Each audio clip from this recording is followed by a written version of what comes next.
Pulling அது எப்படி பண்ணுறது? காலையில் எழுந்ததும் எதுவும் சாப்பிடாமல் இதயம் வளர்த்தை வாயில ஊத்தி நல்லா கொப்பளிக்கணும், அப்புறம் அதை துப்பிடணும்.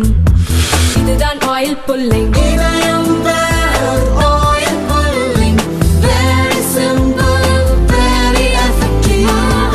தமிழக மக்கள் விரும்பும் நம்ம தங்கமயில் இப்போ சென்னையிலும் கோலாகல ஆரம்பம். தங்கம் வாங்க, தங்கமயிலுக்கு வாங்க. ரஷ்யா உக்ரைன் இடையே 3 ஆண்டுகளாக போர் தொடர்கிறது. முந்தைய அமெரிக்க அரசு உக்ரைனுக்கு ஆதரவாக உதவிகள் செய்தது. அமெரிக்காவில் ஆட்சி மாறியதும் காட்சியும் மாறியது. டொனால்டு ட்ரம்ப் அதிபரானதிலிருந்தே போரை நிறுத்த முயற்சி எடுத்து வருகிறார். இந்த போரால் பாதிக்கப்பட்ட அமெரிக்கா ரஷ்யா உறவையும் புதுப்பிக்க அவர் ஆர்வம் காட்டுகிறார். இதனால் உக்ரைனை அவர் ஓரம் கட்டுகிறார். போர் நிறுத்தம் தொடர்பாக ரஷ்ய அதிபர் புட்டினிடம் அதிபர் ட்ரம்ப் போனில் பேசினார். இரு நாட்டு வெளியுறவு அமைச்சர்களும் சவுதி அரேபியாவில் போர் நிறுத்தம் தொடர்பாக பேச்சு நடத்தினர். ஆனால் இக்கூட்டத்திற்கு உக்ரைனை அழைக்கவில்லை. இதனால் உக்ரைன் அதிபர் ஜெலன்ஸ்கி அதிருப்தியடைந்தார்.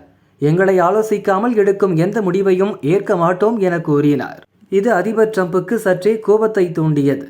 அப்படியானால் 3 ஆண்டுகளுக்கு முன்பே ஒப்பந்தம் போட்டு போரை ஜெலன்ஸ்கி நிறுத்தியிருக்க வேண்டியதுதானே என அவர் கேட்டார்.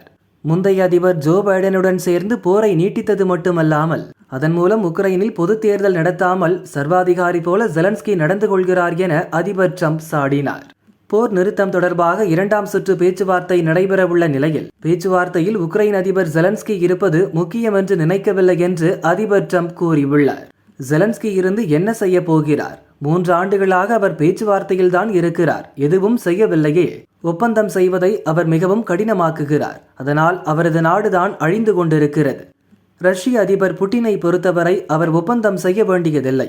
அவர் நினைத்தால் மொத்த உக்ரைனையும் கைப்பற்ற முடியும். ரஷ்ய படைகளால் பிடித்து செல்லப்பட்ட 20,000 உக்ரைனிய குழந்தைகளை விடுவிக்க ரஷ்யாவை சம்மதிக்க வைக்க முடியும் என நம்புகிறேன். போர் நிறுத்த பேச்சுவார்த்தையில் எங்களின் நேர்மையை காட்ட ஒரு நல்லெண்ண முயற்சியாக இதை செய்ய முடியும் என ட்ரம்ப் கூறினார். உக்ரைனை ரஷ்யா தாக்கியிருக்க வேண்டியதில்லை. அதற்கு எந்த காரணமும் இல்லை. பிரச்சனையை பேசி தீர்த்திருக்கலாம். போர் ஒருபோதும் நடந்திருக்க கூடாது என அமெரிக்க அதிபர் டொனால்டு ட்ரம்ப் கூறினார்.